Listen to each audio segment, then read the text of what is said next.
জয় হিন্দ। আজকে আমরা WBPSC food SI পরীক্ষার শেষ মিনিটের সেরা 10টা অঙ্ক করব। দেখো, তোমরা জানো যে আগামী 16-17 তারিখে পরীক্ষা, তাই আমাদের হাতে আর বেশি দিন সময় নেই। তাই এই মুহূর্তের যে সমস্ত অঙ্কগুলো সেরা পরীক্ষায় আসার মতো, সেই সমস্ত অঙ্কগুলো আমাদেরকে করতে হবে। দেখো, আজকের ভিডিওর প্রথম প্রশ্নটা কি আছে দেখি। দেখো কি বলেছে, জয়জিৎ বাবু তার স্ত্রীর চেয়ে 4 বছরের বড় এবং কন্যার 3 গুণ বয়সী। 10 বছর পরে যদি জয়জিৎ বাবু তার কন্যার দ্বিগুণ বয়সী হয়, তবে তাদের কন্যার এখন বয়স হবে। দেখো, কন্যার বয়স চেয়েছে, কি ইনফরমেশন দেওয়া আছে? জয়জিৎ বাবু তার স্ত্রীর চেয়ে 4 বছরের বড় আর তার কন্যার বয়সের 3 গুণ বয়সী বর্তমানে। ঠিক আছে, 10 বছর পরে জয়জিৎ বাবু তার কন্যার বয়সের দ্বিগুণ বয়সী হবে। তাহলে এখন তার কন্যার বয়স কত?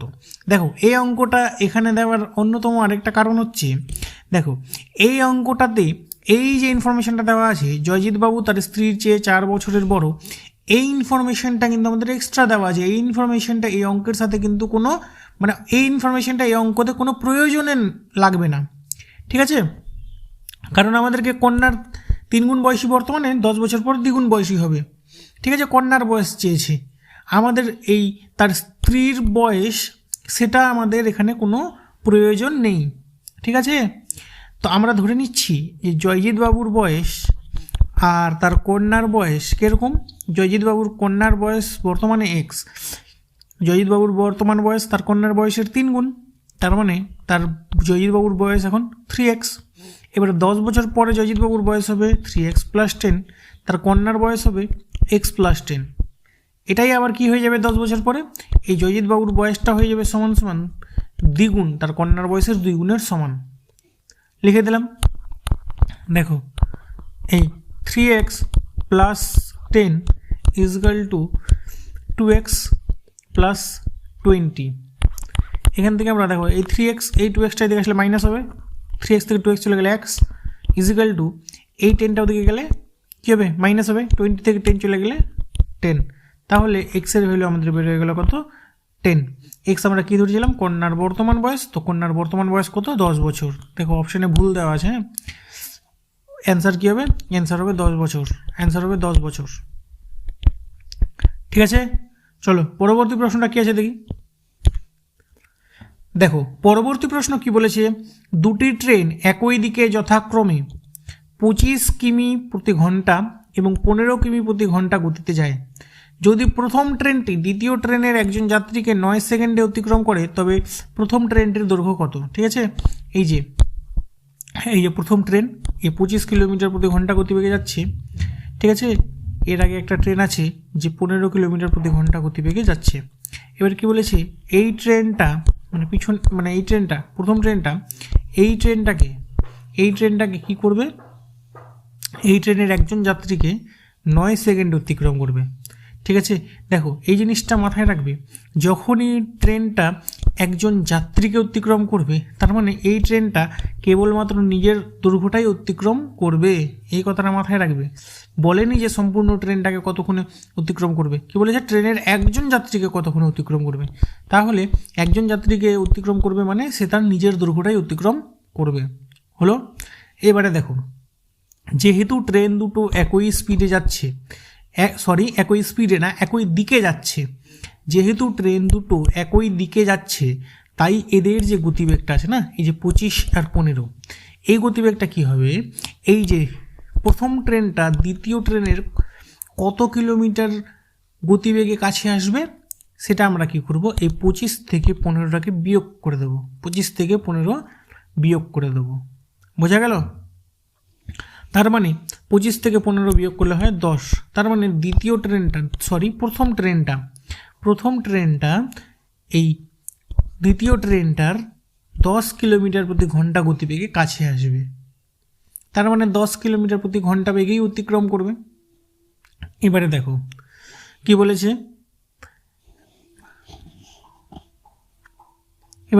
দেখো কি চেয়েছে, কি আমাদের প্রথম ট্রেনটার দৈর্ঘ্য কত।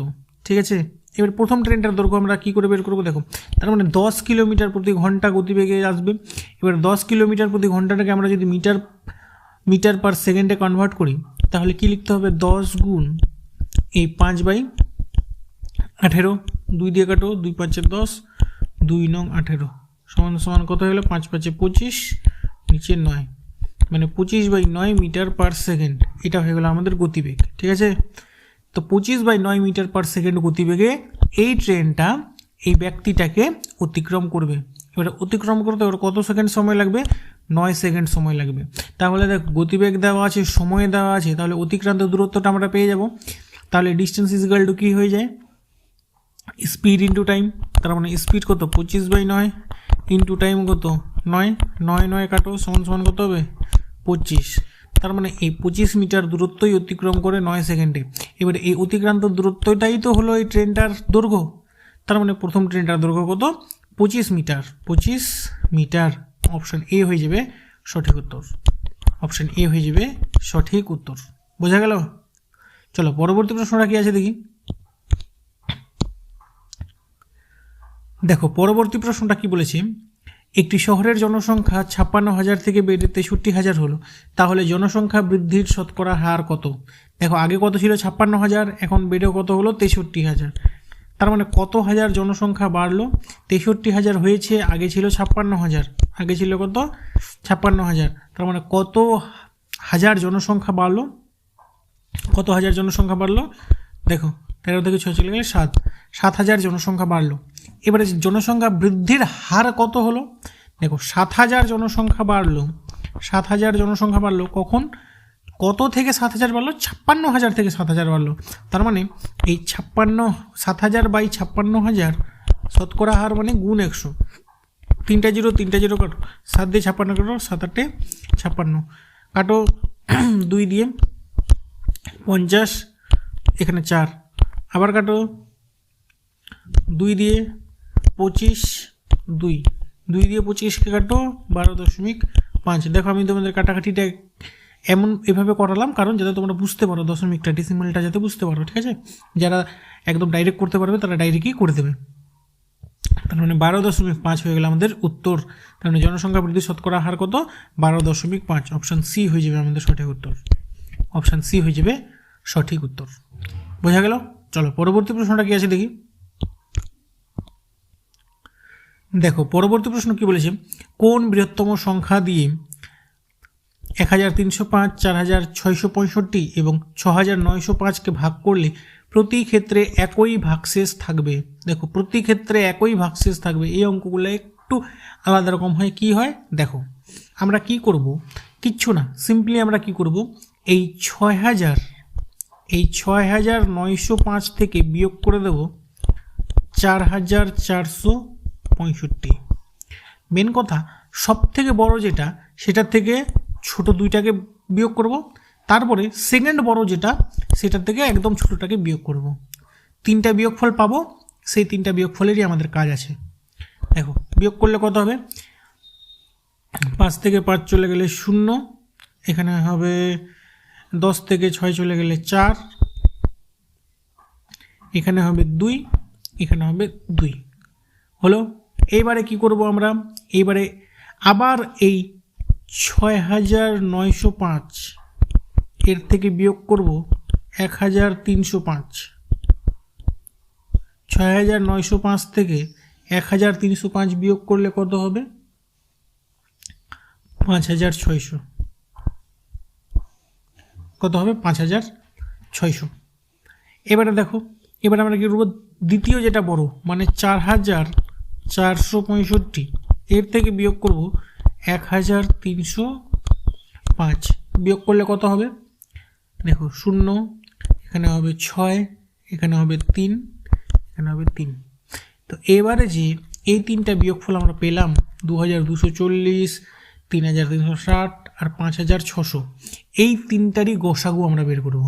এই 3টার গসাগুই হবে আমাদের নির্ণয় উত্তর। তাহলে এই 3টার গসাগু কত হবে দেখি, আমরা বের করি। কত আছে? 2,000।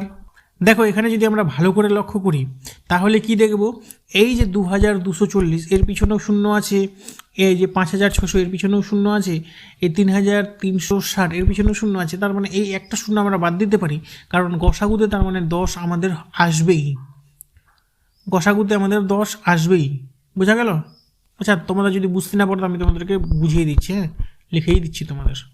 দেখো 2240, 3360 আর 5600, ঠিক আছে। গোসাগু করবো। দেখো প্রথমে আমরা 10 দিয়ে করতে পারি কি না? 10 দিয়ে করলে কি হবে? 224, 336, 560, ঠিক আছে। এটাই তোমাদেরকে আমি বলছিলাম যে 10 আগের থেকে আমরা বাদ দিয়ে দিতে পারি। যাই হোক, এখানে আমরা নিলাম 10। এবারে কত দিয়ে নেব? 4 দিয়ে নেব। দেখি, 4 5 20, 4 6 24, 4 8 32, 4 8 32 হলো 16, 4 4 16। এবারে 4 1 4, আবার 4 4 16, আবার 4 দিয়ে দেখো, 4 8 দাঁড়ান, কত হবে? 4 1 4, 4 4 16। এটা কত হবে? 4 2 8, 4 1 4। এটা কত হবে? 4 3 12, 4 5 20। এবারে কত দিয়ে যাবে? 7 দিয়ে। 7 2 14, 7 3 21, 7 5 35। তাহলে দেখো এখানে আমাদের গসাগু কত হয়ে যাবে? গসাগু হবে এ কটা খালি গুণ, তার মানে কত হবে? 4 4 16, 16 7 112, আর পিছনে একটা 10, মানে পিছনে একটা 0, তার মানে 1120। এটা হয়ে যাবে আমাদের গসাগু, আর এটাই হয়ে যাবে আমাদের উত্তর। তার মানে অপশান এ হয়ে যাবে আমাদের সঠিক উত্তর। অপশান এ হয়ে যাবে সঠিক উত্তর। বোঝা গেল? চলো পরবর্তী প্রশ্নটা কি আছে দেখি। দেখো পরবর্তী প্রশ্ন কি বলেছে? 5 টাকার কত অংশ 1.25 টাকা হবে? 5 টাকার কত অংশ? ঠিক আছে, 5 টাকার কত অংশ 1.25 টাকা হবে? এবারে দেখো আমরা ধরে নিচ্ছি যে 5 টাকার এক্স অংশ হবে 1.25 টাকা। তার মানে এই 5 গুণ এক্স ইজিক্যাল টু 1.25 হলো। তার মানে এক্স ইজিক্যাল টু কী হবে? এই 1.25 বাই 5, ঠিক কি না? হবে তো এটাই। এবারে দেখো দশমিক উঠাও, তার মানে কী হবে? নিচে 2টা 0, মানে 500 হয়ে যাবে। এবারে 5 দিয়ে কাটো, 100। এবারে 5 25 5-এ 5 দিয়ে কাটলাম, 100 হলো। এবারে 5 25-এ 100, 5 25-এ 125। এবারে কাটো 25 1 25, 25 4-এ 100। এবারে দেখো উপরে কত হয়ে গেল? উপরে হয়ে গেল তোমার 1, নিচে হয়ে গেল 4, মানে 1/4 অংশ। কিন্তু এখানে 1/4 তো দেয়নি। 1/4 অংশ মানে কি? এখানে 100-র মধ্যে কতটা চেয়েছে, তার মানে কোন 100 করে দেবে এর সাথে? 4 দিয়ে 100-কে কাটো, কত হবে? 25। তার মানে 25% বা 25 অংশ। 25 অংশ মানে হচ্ছে, দেখো 25 অংশ মানে হচ্ছে 100-র মধ্যে 25। বুঝতে পারলে কত অংশ বলছে তো এখানে? তার মানে 100-র মধ্যে 25। 1/4-কে আমরা এই 25% মানেই তো 1/4, তো 1/4 অংশই না হলো, তো ওটাই হলো 25%। মানে অপশান ডি হয়ে যাবে সঠিক উত্তর। অপশান ডি হয়ে যাবে সঠিক উত্তর। বোঝা গেল? এখানে 25 অংশ মানে আবার তোমরা 5-এর সাথে 25 গুণ করলে এই যে 1.25, এটা না, কিন্তু 25% এখানে। বোঝা গেল? এখানে প্রশ্নটাতেই একটু বা উত্তরটাতেই একটু কনফিউশন আছে, কিন্তু এটাই হবে উত্তর, সঠিক উত্তর। সঠিক উত্তর হবে ডি। বোঝা গেল? চলো পরবর্তী প্রশ্নটা কী আছে দেখি। দেখো পরবর্তী প্রশ্ন কি বলেছে? কোনো সামন্তরিকের কর্ণ দুটি যথাক্রমে 3 সেন্টিমিটার ও 4 সেন্টিমিটার, তারা সমকোণে সমদ্বিখণ্ডিত সামন্তরিকের বাহুগুলির মান কত? বোঝা গেল? কি বলেছে? একটা সামন্তরিকের কর্ণ দুইটা 3 সেন্টিমিটার ও 4 সেন্টিমিটার এবং তারা সমকোণে সমদ্বিখণ্ডিত। একটা সামন্তরিক এর কর্ণ দুটা সমকোণে সমদ্বিখণ্ডিত, মানে 90 ডিগ্রি। এবারে দেখো যখন কোনো সামন্তরিকের কর্ণদ্বয় পরস্পরকে সমদ্বিখণ্ডিত করে, তার মানে সেই সামন্তরিকটা হলো রম্বস। রম্বস মানে কি? এই বাহুটা, এই বাহুটা, এই বাহুটা আর এই বাহুটা, 4টা বাহুই সমান। দেখো এই অঙ্কগুলো করার ক্ষেত্রে কিন্তু আমাদের জ্যামিতির কিছু জিনিস জানতে হবে, ঠিক আছে? দেখুন তোমরা যদি ভালো করে লক্ষ্য করবে প্রিভিয়াস ইয়ারের প্রশ্নগুলো, কারণ দেখো ফুড এসআই এর যেটা সিলেবাস সেখানে কিন্তু অ্যারিথমেটিক বা পাটিগণিত বলা হয়েছে, কিন্তু প্রিভিয়াস ইয়ারের বা বিগত বছরের প্রশ্নগুলো তোমরা যদি ভালো করে লক্ষ্য করবে সেখানে কিন্তু দেখবে তোমরা জ্যামিতি পরিমিতি থেকেও অঙ্ক এভাবে মানে স্টোরি সাম যেগুলা এই অঙ্কগুলা কিন্তু দিয়েছে, ঠিক আছে। তাই আমরা এই অঙ্কগুলোও প্র্যাকটিস করব। দেখো আমরা জানি যে কোনো সামুদ্রিকের কর্ণদ্বয় যদি পরস্পরকে লম্বভাবে ছেদ করে বা লম্ব সমদ্বিখণ্ডিত করে তাহলে সেটা একটা রম্বস হবে। তার মানে সেই সামুদ্রিকের চারটা বাহুই সমান, কী হবে? সমান, ঠিক আছে। এবারে দেখো, এবারে কি বলেছে যে এর কর্ণ দুটার দৈর্ঘ্য কত? একটার হচ্ছে 3, একটার হচ্ছে 4। এবারে দেখো এই যে সামুদ্রিক, দেখো আমি তোমাকে বড় করে বানিয়ে দিচ্ছি, হ্যাঁ, সামুদ্রিকটা ছবি, তাহলে বোঝা যাবে।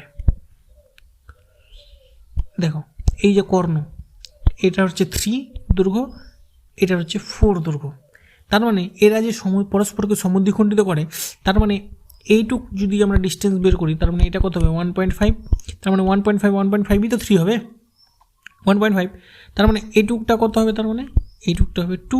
তার মানে এই 2 আর এই 2 মিলে, এদিকে 2 মিলে 4 হবে, আর এই 1.5 আর এইদিকে 1.5 মিলে 3 হবে। তার মানে এই ত্রিভুজটার যদি আমরা ভালো করে লক্ষ্য করি, দেখো এখানে যদি নাম দিই AOB, তো এটা একটা সমকোণী ত্রিভুজ। তো এই ত্রিভুজের একটা বাহু 1.5 আর একটা বাহু 2, তার মানে এই যে AB বাহুটার ডিস্টেন্স কতটা হবে? AB বাহুর দৈর্ঘ্য কত হবে? পিথাগোরাসের উপপাদ্য থেকে আমরা পেতে পারি যে অতিভুজ স্কোয়ার ইজিক্যাল টু লম্ব স্কোয়ার প্লাস ভূমি স্কোয়ার। তার মানে এখান থেকে আমরা বলতে পারি যে AB square equal to AO মানে কত? 1.5 তার স্কোয়ার প্লাস OB মানে কত? 2 তার স্কোয়ার হলো। এবারে 15 কত হয়? 15 হয় 225। এখানে লিখে দেবো 225। 1 ঘর পর দশমিক স্কোয়ার ছিল, তার মানে 2 ঘর পর দশমিক হবে, তার মানে 2.25 হবে, প্লাস 4, 2 এর স্কোয়ার কত? 4। এবারে এটা আমাদের কথা আসবে 6.25। এবারে AB যদি আমরা লিখি, রুটটা উঠাই দিই, তার মানে রুট ওভার এদিকে চলে আসবে, রুট ওভার 625 মানে কত? 25। রুট ওভার 625 মানে 25। ভিতরে 2 ঘর পর দশমিক, বাইরে আসলে 1 ঘর পর দশমিক হয়ে যাবে, তার মানে 2.5। এবির ডিস্টেন্স কত? 2.5। ওটাই তো চেয়েছে সামুদ্রিকের বাহুগুলির মান কত? সামুদ্রিকের বাহুগুলির মান তার মানে 2.5, মানে অপশন বি হয়ে যাবে আমাদের সঠিক উত্তর। অপশন বি হয়ে যাবে সঠিক উত্তর। বোঝা গেল? চলো পরবর্তী প্রশ্নটা কি আছে দেখি। দেখো পরবর্তী প্রশ্ন কি বলেছে যে 7:13 এর উভয় পদের সাথে কোন সংখ্যা যোগ করলে নতুন অনুপাত 2:3 হবে? নতুন অনুপাত 2:3 হবে। দেখো এই অঙ্কটা আমরা দুইভাবে করব, ঠিক আছে। প্রথমে আমি তোমাদেরকে শর্টকাট মেথডটা শিখিয়ে দিচ্ছি একদম। শর্টকাট মেথডটা কীরকম?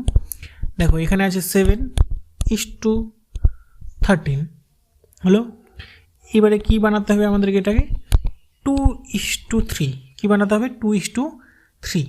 আমরা কি করব? আমরা কোনাকুনি গুণ করে দেব। কোনাকুনি গুণ করলে কত হবে? দেখো কোনাকুনি গুণ করলে কত হবে? দেখো 13 দুগুণা 26, 7 3 21। এই দুটার বিয়োগ করে দেবো। বিয়োগ ফলটাকে ভাগ করে দেবো কি দিয়ে? এই যে অনুপাত দুটা আছে এদের বিয়োগ ফল দিয়ে, মানে 3 আর 2 এদের পার্থক্য কত? 1, তার মানে 1 দিয়ে ভাগ করে দেবো। তাহলে কত হবে? 26 থেকে 21 চলে গেলে 5/1। 5/1 মানে কত? 5। তার মানে কোন সংখ্যা যোগ, উভয় পদের সাথে কোন সংখ্যা যোগ করতে হবে? উভয় পদের সাথে 5 যোগ করতে হবে। উভয় পদের সাথে কত যোগ করতে হবে? 5। অপশান এ হয়ে যাবে আমাদের সঠিক উত্তর। অপশান এ হয়ে যাবে সঠিক উত্তর। বোঝা গেল? এটা তো আমি তোমাদেরকে শর্টকাট একদম মেথডটা শিখালাম। এবার এটাকে যদি আমরা লিখে করি কীভাবে করব? দেখো লিখে করলে আমরা কীভাবে করব? যে আমরা ধরে নিচ্ছি যে উভয় পদের সাথে x যোগ করতে হবে। তাহলে কি হবে? তাহলে আমাদের পদ দুইটা হবে, একটা হবে 7 + x এই 13 + x। উভয় পদের সাথে x যোগ করলাম, তাহলে এই অনুপাতটা কী হবে? নতুন অনুপাত হয়ে যাবে 2:3। এবারে অনুপাত মানে কি? ভাগ। তার মানে এই 7 plus x by 13 plus x is equal to 2/3। এখান থেকে আমরা যদি কোনাকুনি গুণ করি কত হবে, 3 সাথে 21 প্লাস 3 দুগুণা 3 ইন্টু এক্স মানে কত 3x ইজ ইকাল টু 13 গুণ 2 26 যোগ 2x। এবারে এই 3x এই 2xটা দিকে আসলে মাইনাস 2x, এই 26 এই 21টা দিকে গেলে মাইনাস 21। এবার দেখো 3x থেকে 2x চলে গেলে শুধু x, 26 থেকে 21 চলে গেলে 5, তার মানে x এর ভ্যালু কত 5। আর সেটাই আমরা কি ধরছিলাম, উভয় পদের সাথে কোন সংখ্যা যোগ করতে হবে x, তো x এর ভ্যালু বেড়ে গেলো 5। উত্তর আমাদের অপশান এ 5, অপশান এ হয়ে যাবে রাইট অ্যান্সার। বোঝা গেল? চলো পরবর্তী প্রশ্নটা কি আছে দেখি। দেখো পরবর্তী প্রশ্ন কি বলেছে, 0.022 এর সাথে কত গুণ করলে 0.66 পাই। তার মানে 0.022 এর সাথে কত গুণ করলে, এর সাথে আমরা ধরে নিচ্ছি গুণ এক্স করলাম, সমান সমান কত হবে 0.66। তার মানে এক্স এর ভ্যালু আমাদের কত হয়ে যাবে, এক্স ইজ ইকুয়াল টু হয়ে যাবে এই 0.66 নিচে হয়ে যাবে 0.022। দেখো দশমিক উঠাও, দশমিক উঠাও, এখানে নিচে দশমিকের পরে 3টা সংখ্যা, উপরে হয়ে যাবে 3টা জিরো, উপরে দশমিকের পরে 2টা সংখ্যা, নিচে হয়ে যাবে 2টা জিরো। হলো 00 কাটো, এখানে 00 কাটো, 22 দিয়ে 66 কাটো, 22 3 66, 3 গুণ 10 মানে 30। তার মানে এক্স এর ভ্যালু কত 30, তার মানে এর সাথে কত গুণ করতে হবে 30 গুণ করতে হবে। অপশান সি হয়ে যাবে রাইট অ্যান্সার, অপশান সি হয়ে যাবে কারেক্ট অ্যান্সার। বোঝা গেল? দেখো তোমরা অনেকে কি করবে, অনেকে জানো যে 0.022 দিয়ে 66কে ভাগ করতে হবে, তোমরা করে দেবে কেউ, হ্যাঁ 22 দিয়ে 66কে ভাগ করলে 3, তার মানে 3 অ্যান্সার, কিন্তু 3 অ্যান্সার না, এখানে কত হবে 30 অ্যান্সার হবে। বোঝা গেল? চলো পরবর্তী প্রশ্নটা কি আছে দেখি। দেখো পরবর্তী প্রশ্ন কি বলেছে, একটি তারকে বেঁকিয়ে একটি বৃত্ত তৈরি করা হলো যার ব্যাসার্ধ 21 সেন্টিমিটার। এই তার দিয়ে বর্গক্ষেত্র তৈরি করা হলে তার ক্ষেত্রফল কত হবে। দেখো একটা তার দিয়ে একটা বৃত্ত তৈরি করা হয়েছে, ঠিক আছে, যার ব্যাসার্ধ কত, ব্যাসার্ধ 21 সেন্টিমিটার। তো এবারে ব্যাসার্ধ দেওয়া আছে, তার মানে এই বৃত্তটার আমরা পরিধি বের করতে পারবো। পরিধি মানে কি, তার বৃত্তটা বানাতে কতটা তার লেগেছে। তো পরিধির সূত্র কি, পরিধির সূত্র হচ্ছে 2πr। 2 পাই মানে কত, পাই মানে হচ্ছে 22/7 ইন্টু আর মানে কত, আর মানে হচ্ছে ব্যাসার্ধ, ব্যাসার্ধ কত এখানে 21। তো আমাদের পরিসীমা কত বেড়ে যাবে, বৃত্তটার পরিধি, বৃত্তটার পরিধি কত বেড়ে যাবে, দেখো 7 দিয়ে 21কে কাটো 3, 7 3 21, তার মানে কত হলো 22 দুগুণা 44, 44কে 3 দিয়ে গুণ করলে 44কে 3 দিয়ে গুণ করলে কত হচ্ছে, দেখো 4 3 12, 12 2 হাতে থাকবে 1, 4 3 12 13, 132, 132। এবারে দেখো কি বলেছে, এই তার দিয়ে একটা বর্গক্ষেত্র তৈরি করা হলো, তবে তার ক্ষেত্রফল কত হবে। এইবারে দেখো এই 132, তার মানে এই তারটা দিয়ে যখন আমরা একটা বর্গক্ষেত্র তৈরি করব, এই তারটা দিয়ে যখন একটা আমরা বর্গক্ষেত্র তৈরি করব, তার মানে বর্গক্ষেত্রটার যেটা পরিসীমা, মানে এখান থেকে এখান থেকে এখান থেকে এখানে, এই পরিসীমাটা হবে 132। তার মানে বর্গক্ষেত্রের একটা বাহুর দৈর্ঘ্য কত হবে, দেখো বর্গক্ষেত্রের আমরা জানি 4টা বাহুর দৈর্ঘ্যই সমান, 4টা বাহুর টোটাল যদি 132 হয়, তার মানে একটা বাহুর দৈর্ঘ্য কত হবে, তার মানে 132কে সিম্পলি 4 দিয়ে ভাগ করে দাও, কত হবে 4 3 12, 4 3 12, মানে একটা বাহুর দৈর্ঘ্য হবে 33, একটা বাহুর দৈর্ঘ্য হবে 33। এবারে কি চেয়েছে, বর্গক্ষেত্রটার ক্ষেত্রফল। তো দেখো বর্গক্ষেত্রের ক্ষেত্রফলের দৈর্ঘ্য কত, মানে সূত্র কি, বাহু গুণ বাহু, মানে 33 গুণ 33। এবার 33কে 33 দিয়ে গুণ করলে কত হবে, দেখো 33 3 99, 99 এর 9, হাতে থাকবে 9। দেখো অপশানগুলো যদি ভালো করে লক্ষ্য করবে, একমাত্র অপশান এতেই একক স্থানে 9 আছে, তার মানে এখান থেকে আমরা ডাইরেক্ট বলে দিতে পারি যে অপশান এ হয়ে যাবে রাইট অ্যান্সার। কিন্তু যদি বাকি অপশানগুলো তো 9 থাকতো, তাহলে আমরা কী করতাম, গুণ করে নিতাম না, তাই আমরা গুণটা করে ক্রস চেক করে দেখে নিই একবার। 33 3 99, 99 এর 9, হাতে থাকবে 9, 33 3 আবার 99, 99 এর 9 108, ব্যাস 1089 সেন্টিমিটার স্কোয়ার। এটা হয়ে যাবে আমাদের উত্তর, অপশান এ হয়ে যাবে সঠিক উত্তর, অপশান এ হয়ে যাবে সঠিক উত্তর। বোঝা গেল? চলো পরবর্তী প্রশ্নটা কি আছে দেখি। দেখো পরবর্তী প্রশ্ন কি বলেছে, দুটি পাইপ এ ও বি ট্যাঙ্কটিকে ভর্তি করতে পারে 12 ঘন্টায় এবং 15 ঘন্টায়। সি নামে আরও একটি পাইপ 20 ঘন্টায় পুরো ট্যাঙ্কটিকে খালি করতে পারে। যদি তিনটি পাইপ একসাথে খুলে দেওয়া হয় তাহলে ট্যাঙ্কটি ভর্তি হতে কত সময় লাগবে? দেখো এ পাইপ, বি পাইপ আর সি পাইপ। এ পাইপ কত ঘন্টায় পূর্ণ করতে পারে? 12 ঘন্টায়। বি পাইপ কত ঘন্টায় পূর্ণ করতে পারে? 15 ঘন্টায়। সি পাইপ কত ঘন্টায় খালি করতে পারে? 20 ঘন্টায়। এবারে 12, 15 আর 20 এর লসাগু কত হবে? 60। আমরা ধরে নিচ্ছি ট্যাঙ্কের ক্যাপাসিটি কত লিটার, তার মানে 60 লিটার জল ট্যাঙ্কিটাতে ধরে। এবারে এই 60 লিটার জল ভর্তি এই ট্যাঙ্কের কত সময় লাগে? 12 ঘন্টা। 12 ঘন্টায় ও 60 লিটার ভর্তি করে, তার মানে 1 ঘন্টায় কত লিটার ভর্তি করবে? 12 5 60, তার মানে 5 লিটার। 15 ঘন্টায় 60 লিটার ভর্তি করে, তার মানে 1 ঘন্টায় কত লিটার ভর্তি করে? 15 4 60, তার মানে 4 লিটার। এবারে 20 ঘন্টায় 60 লিটার খালি করে, তার মানে 1 ঘন্টায় কত লিটার খালি করে? 20 3 60, তার মানে 3 লিটার। তার মানে 1 ঘন্টা যদি 3টা ট্যাঙ্কি একসাথে চালু করা থাকে, 1 ঘন্টা যদি 3টা ট্যাঙ্কি একসাথে চালু করা থাকে, তাহলে দেখো এই 5 আর 4 মানে 9 লিটার জল তো ভর্তি হবে, 9 লিটার জল ভর্তি হবে। কিন্তু ওই 1 ঘন্টায় আবার এই যে সি পাইপটা দিয়ে 3 লিটার জল মাইনাস হয়ে যাবে, 3 লিটার জল বাইরে বেরিয়ে যাবে। তার মানে আলটিমেটলি 3টা পাইপ যদি একসাথে চালু করা থাকে, আলটিমেটলি কিন্তু কী হবে? 1 ঘন্টায় 6 লিটারই ভর্তি হবে। 1 ঘন্টায় কত লিটার ভর্তি হবে? 6 লিটার। মানে 3টা পাইপ যদি তার মানে চালু থাকে, তার মানে 6 লিটার ভর্তি হবে 1 ঘন্টায়, তার মানে 60 লিটার ভর্তি হবে কত? এখান থেকে বুঝতে পারছি আমরা 10 ঘন্টায়। তার মানে 3টা পাইপ একসাথে খুলে দেওয়া হলে ট্যাঙ্কটি ভর্তি হতে কত সময় নেবে? 10 ঘন্টা সময় নেবে। অপশান সি হয়ে যাবে রাইট অ্যান্সার। অপশান সি হয়ে যাবে কারেক্ট অ্যান্সার। বোঝা গেল? তো দেখো এটাই ছিল আজকের ভিডিওর আমাদের শেষ প্রশ্ন। তোমাদের যদি ভিডিওটি ভালো লেগে থাকে অবশ্যই লাইক করবে। দেখা হচ্ছে নেক্সট ভিডিওতে।